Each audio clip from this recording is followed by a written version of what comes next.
I guess just what have the last few days been like? I've been traveling quite a bit myself. We've had about 5 guys with the flu, so it's been glorious. Do you expect the flu to impact Saturday? Uh, I don't know. I mean, I really don't know. I mean, I hope not. Um, we've had a few guys who were out starting Sunday that are back in practice today. Had a couple guys who went out today, Thursday, I guess Tuesday, that aren't back still. So, and then obviously got to hope that it doesn't get anybody else before then. So I don't want to try to predict that the way it's just a contagious kind of an illness. So we'll see. I mean, I don't try to play doctor up here, but it's been a little bit of a challenge. It's, you know, par for the course this time of year, but it's part of the deal. Is it one of those deals you kind of have to clear the building or can't really practice like you usually would? Yeah, so I had a practice plan. We were off Sunday and Monday, kind of give the guys another extra day, and then we had a practice plan for Tuesday that had to be changed, and then we thought we'd have more guys Wednesday, we had less. So, again, just you got to do it what you got. You know, we took the guys that were able to practice and got them a good workout in, got some live drilling in, and you know we're in our normal prep time, but you know we'll see how many bodies we actually have in practice today to get what accomplished what we need to do to get ready. I'm guessing you've been aware of Jackson Robinson for quite a while. Yeah. Good player. What's standing out about him now? Because he's obviously having the most success he's had as a college player right now. What stands out that he's maybe grown in? Confidence. Again, I'm watching on film, right? So I'm not around him, but you watch a kid on film shoot the ball from the places that he shoots the ball from, and it's clear that there's a level of comfort and confidence he's playing with that it's worked there for him. You know, you never know how this stuff's gonna work out, man. Every kid's path is different. Obviously, he's had a little bit of a winding path and winds up at BYU of all places, and still is in the Big 12, probably where he hoped to play at as a kid growing up in Ada. But yeah, he's a good player, great size, great shooting ability, and obviously playing in a system that really fits his skill set. We just had a fascinating 20-minute chat with Eric. I'm not surprised. Right. Obviously, he's been on a unique path for a long time. His whole life. But he still seems very grounded. Am I? That's real. That? There's a realness there. And that's why a kid like that, I don't know what the apex is. I try not to get into that game either because, you know, again, there are a lot of can't miss guys who missed along the lines, right? Along many years of sport. But he's a kid because he's got a great love for the game. A lot of people kind of like playing basketball because playing basketball affords them popularity, you know, external things. Like he truly loves the game, and probably a step further, like he lives, breathes, eats basketball, and because of that, he's able to show up every day and have the same attitude about getting better, about appreciating the opportunity to play, and a great desire to continue to improve to see where he can ultimately take the game. So yeah, I think that read is fair. It's also fair to say it's unusual for a young guy to have that mindset. But when you got the parents that he's had his whole life that have helped him understand what you have to put into the game in order to get something out of it, it helps you along the way. He talked about that a lot of coaches have backed off in recruiting because a lot of people thought he was going overseas. Mm-hmm. Were you kind of paying attention to that closely as you're? Yeah, I mean, you know, we had several conversations. We weren't, you know, we felt confident probably about this time last year that he was gonna come to college, but we had recruited him for a long time before, and that was always an option. And even, you know, we talked to him about exploring all those options, because the one thing I want when kids come here is I want them to be here. Like I want them to be focused on what this experience is allowing them to do as a part of their journey, whatever that is. And it's hard to do that when your mind is totally focused on where you're not. And so my conversation with him was, I wanted him to, submit a draft analysis to the NBA, to the advisory committee to get a grade. I wanted him to talk to people who may offer them opportunities to go overseas and really decide that this is where he wanted to be, not just come here because it was an option. And he did that, and I think he's had a pretty good freshman year. He's not had a perfect freshman year, but he's had a year that he needs to appreciate, the opportunities he's had in this league, and he's going to be a better player long term because of it. I think the year you got Cade, if I remember correctly, was the first year that the G League Ignite was available for high school players to pursue. I think that's right. How have you seen that and like the overseas opportunities for players impact you guys and just college basketball on a national level? Ignite's actually started to take younger kids. So they've actually, in some ways, helped us. There was a couple kids that we were recruiting that were young that decided earlier that they were going to go that path, which, again, recruiting is a zero-sum game.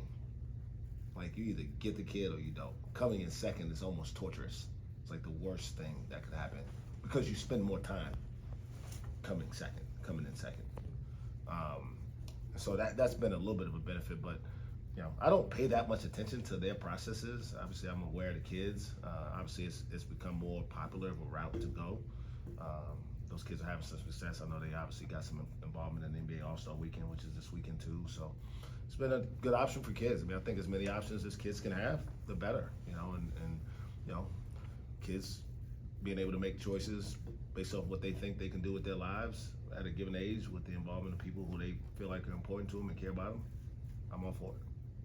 Do you think that, because like I've noticed, women's basketball, you got Cam Clark, you got South Carolina, you got LSU, these the popularity of the sport is growing.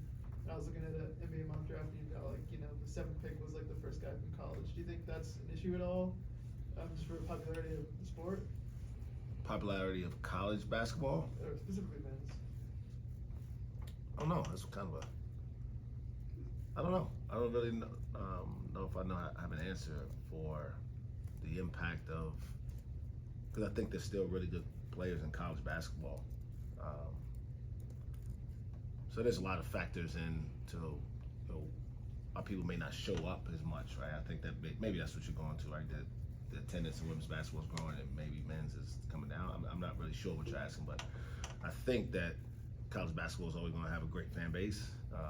And if you're doing well, you'll have more fans. If you're not doing well over the season, you'll probably have less. And that's just kind of sport in general. There's a lot more stuff that attracts people's attention now. The ability to watch the games in a variety of ways has probably helped in terms of the revenue generating, but not in terms of the aesthetics.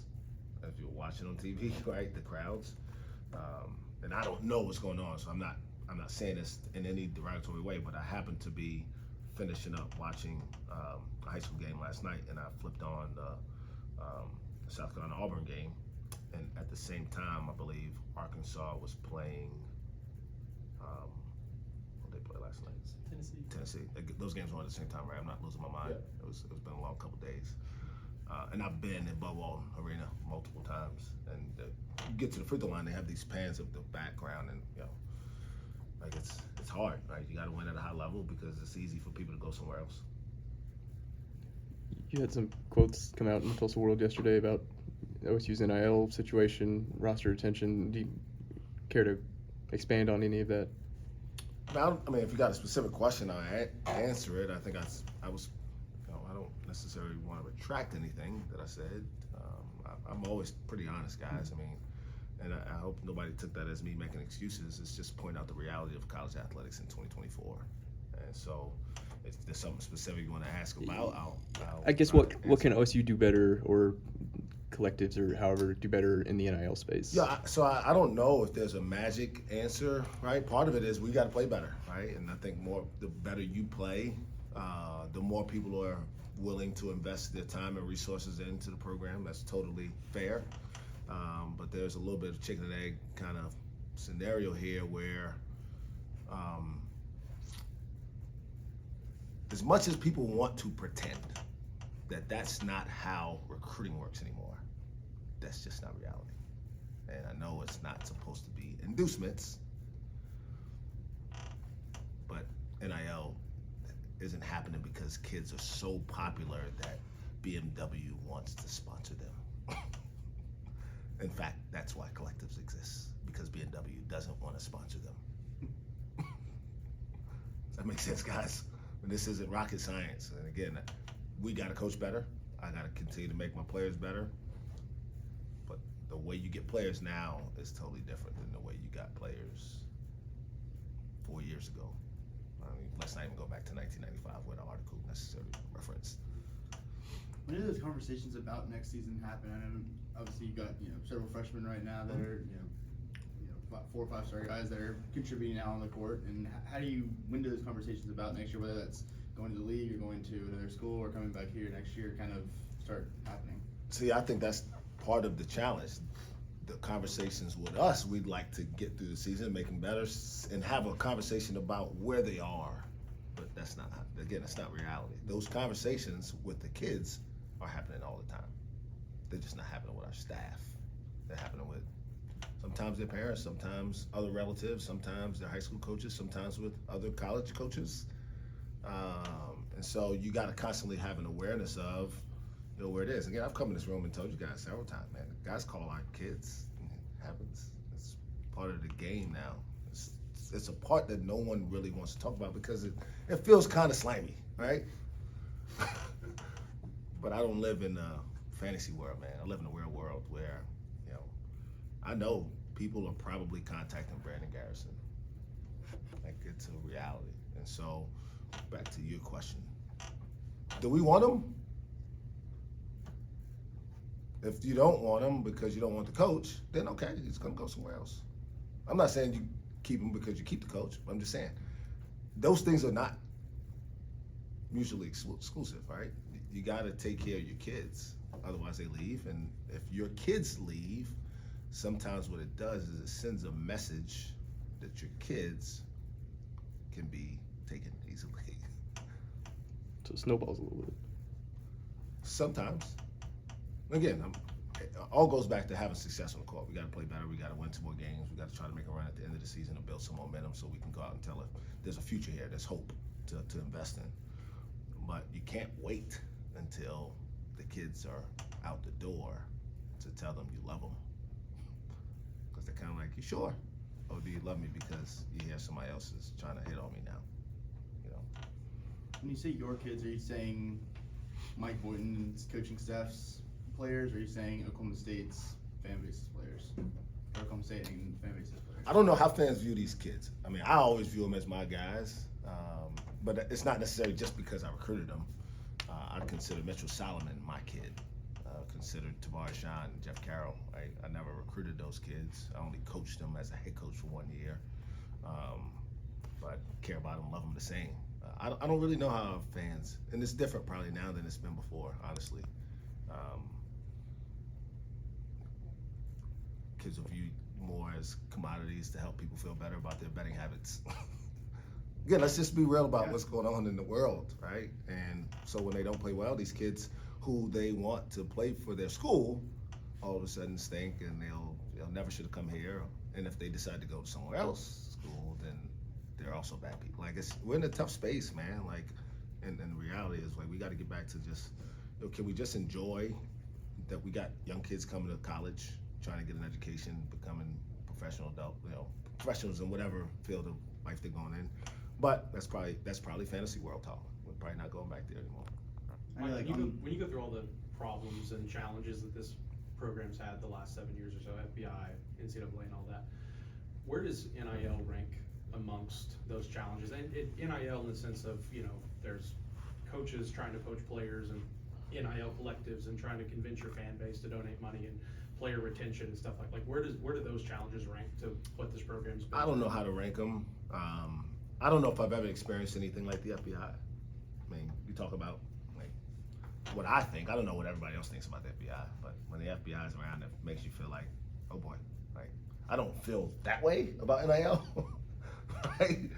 But it's very impactful into what we do. The NCAA ban, you know, and again, it's not like we didn't know it was a possibility. I think that's what people think that here he is. No, we went through the deal for 4 years, and they could have told us at any point, and they chose to tell us 2 days before the season started. I mean, that was pretty cruel, I think. It was the whole summer, you know, we recruited kids here to come here for 1 year to play for us that year. Like, so all of it, you know, has probably, in my mind, a similar amount of weight. No different than the weight of me being a better coach. Like, all of it's a part of it. And so I'm not abstaining myself from responsibility here at all. So please make sure that that's clear. I'm responsible for how our team performs from game to game. You also can only perform within your ability. And so Brandon Garrison's not ready to kick Hunter Dickinson's ass 2 days after he plays well against Baylor and then go to Iowa State. He just can't. He's just not ready to do that. There's a process to getting there, and hopefully we can see him through that process, and you know, people will forget that he went 5 games without scoring in double figures after he had 20 and 8. You know, just part of it. So I don't want to get into ranking them and trying to make excuses. It's all relevant, including me and my coaching staff doing a better job. And so we'll do our part to get better, and we need everybody else to help us as much as possible. When it comes to resources, whether it be NIL or facilities, is that something you've talked to other coaches on campus about, and maybe shared similar sentiments? Yeah, we talk to other coaches. I talk to other coaches on this campus all the time. You know, support them all. I mean, obviously, I think everybody knows football and basketball is a little different in terms of not just what's being reported as what guys are earning and expectations, but just just the sport in general. It's always been that way. And yeah, I mean, I think they understand also that there's challenges in our sport that are different, but there are challenges in their sports that are very different. I couldn't coach a woman's sport. You know, I'm a girl dad, but I know that I don't have the emotional intelligence to help them the way I think I can help males.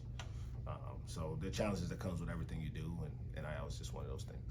How do you prioritize, like with the stadium, like the building plan last year, how do you prioritize the want and desire for a new practice facility versus just funding NIL and, you know, helping? Me? Yeah, I mean, That's not my job. I guess, so do you have any conversations with Chad about like what you? I talk to Chad all the time.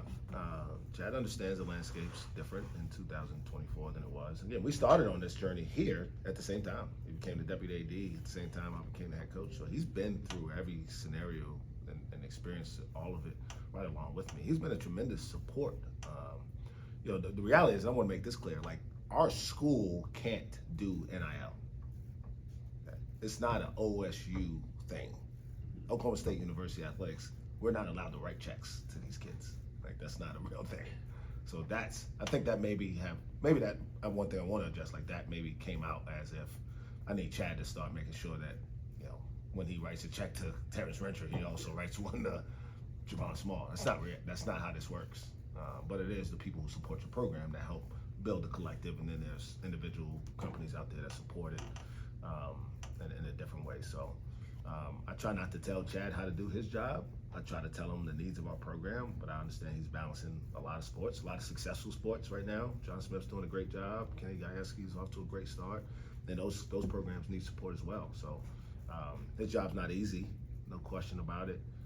But it doesn't lessen the fact that I think 24 hours a day about how to put this program back in a place where our fans do appreciate it. Because it's one thing I do want to say, like, I appreciate that our fans aren't happy. Like, I don't want them to feel good that we're 10 and 14. I want them to be like, yo, what the hell is going on? Why aren't we better? I also want them I want to help give them some perspective while they think, like, this isn't 1995. The Thunder is here. We are allow for players to make money as college athletes now. They can transfer anytime they want and be eligible. Like, those things are all real things that exist now that would have made Coach Sutton's job just a little bit harder. As great a coach as he was, and he might have won a national championship with all this in play. So it also could have been a little bit harder to do it. Are you guys, but not OSU, but Are you far behind NIL, or is it a little So bit behind? it's hard to quantify for sure on a national scale because you don't know. Part of the problem is no one really knows what's really happening. We hear things, and there's some things that we can verify because we have people we trust that tell us. But I know that we're not operating at the highest level in that area. At what point did you think you kind of realized that? When Rondell Walker left here 2 years ago. Okay. Is it possible? I guess I have in my mind, Garrison, Daly, all these young guys that you have, but is it possible with any school in a NIL foundation like you guys have to keep a young core I don't for know. years? I don't know. We're about to find out, I guess, right? We've done it, and that gave me confidence that we could kind of backfill it a little bit with some older guys. So just haven't performed as consistently as we need to perform. But we're going to find out, and it's not going to be, again, and I call these kids and ask them, please, call their parents, the guys who left. I'm not saying I'm the best person in the world or John Wooden, but I don't think anybody left because they were like, man, that is miserable work playing for Coach Mike and his staff. It's terrible. Like, we're not getting better. We don't do anything. We never practice. Like, I'm just over here existing, and, I need something new. No, like, I still talk to most all these kids and their families pretty doggone often. So that's what makes it hard, is because some of it is just out of your control. And I don't necessarily begrudge the kids for making the choices that they've made individually, because that's what you get to do. You get to make a choice that you feel like is best for your future. How mentally taxing has this been on you? Because this is something that you've been this season a punching bag on social media, and you haven't really gotten to defend yourself in different ways. How mentally taxing has this been on you personally? I don't want to say how mentally taxing, because it really hasn't. The thing I don't sleep alone. I tell you guys that all the time, but I sleep peacefully just about every night, unless I've done something wrong at home. My wife's mad at me, which happens occasionally. But I've given this team every ounce of energy I have every day, because I know, like, we're asking some guys to do things that they're not quite ready to do, or they haven't done at this level before. And so because of that, there's a level of peace that I have. The other part is, again, respectfully, like, you've been in this room by yourself sometimes. No disrespect to anybody. Like, this dude's literally, so if you decide to write an article, the most scathing thing, like, I would respect it, even though I may not like it, or I may dislike you for writing it. But I know you showed up and done the work, and you actually are, like, so many people just, they don't know. Like, they don't know. And so it's just the emotional fan in them that's responding. So I'm not going to respond to that, because I need to be a professional. But I also had an opportunity to clear some maybe misconceptions that, hey, man, like, we're the 13,000 people that were showing up here to watch Tony Allen, who I hope is one of the guys that comes back this week. We're honoring the 2004 Final Four team. Like, it's just a different world, and that's got to be at least acknowledged as a part of the conversation. You don't have to say it's a good enough excuse, but at least acknowledge that that's a part of the conversation. Correct me if I'm wrong, but it kind of feels like there's this barrier of, for there to be interest in investing in the team, there has to be winning an NCAA tournament bid, maybe even a run in the tournament, but you can't make that possible without the investment. So how do you kind of break through that? That's a great question. I mean, but listen, like, it would be totally irresponsible for me to say the Oklahoma State basketball fan base doesn't care about basketball. But if I said in the 2020-21 season, I had the #1 player in the country on this campus and only 4,000 people came to watch him play, would I be factually correct? There's 16,000 seats out there every game. He played 17, 18 games here. What happened? What's wrong? COVID. It would be crazy for me to make that argument, though, right? Because they couldn't, and I'm sure if they could, they would. And my point is, like, I can't tell you what the happy medium is between how much winning does it take to say, okay, I believe we can continue to build here, versus let's scrap it, start over, and we'll invest all the money into next year, because that's what happens, guys. It's a reality of sports. I get it. At the same time, I know that things happen out of people's control sometimes, and the landscape of college athletics changing had nothing to do with a decision that Chad or I or Coach Holder at the time or Casey Strum or Burns Hargis before then. None of us made the decision. We're all adapting to the new world of college athletics. Again, I think one of the points I was making, like, recruiting's never been a challenge until recruiting became not recruiting anymore. Like, what I had to do to get Cade Cunningham here was way more difficult than what it takes to get players on campus now. It's not even the same thing. It took 4 years of making sure I was there more than Bill Self, and making sure I was there more than Roy Williams, and making sure I was there more than all these other coaches who had national championships and Final Fours and all these NBA guys. I had never coached a guy in the NBA as a head coach. I hadn't coached an NCAA tournament. But over time, the relationship mattered enough that he believed that I was going to do the right thing by him. I can't work that hard anymore. Not when you can say, here's $500,000 to come spend 9 months over here. I like you, coach, but I might get hurt this year, man. And all you got is a scholarship for me. And I still got to give those bucks back at the end of the year. So in that vein, how do you get Brandon Garrison, Eric Daly, Connor Dow, Jamari Keller, Justin McBride in this class? Like, how do you think you? No, again, part of it, I think that's part of the message. Like, even if they think I'm not the guy, whoever it is, if they want these kids, if they think they're good enough to invest, they need to invest in these kids. Regardless of who's coaching them. No. You have to invest in the kids. Yeah, I'm not disagreeing. I'm saying anywhere. That's the way college athletics works now. You invest in the kids. Like, I wish it was 2003.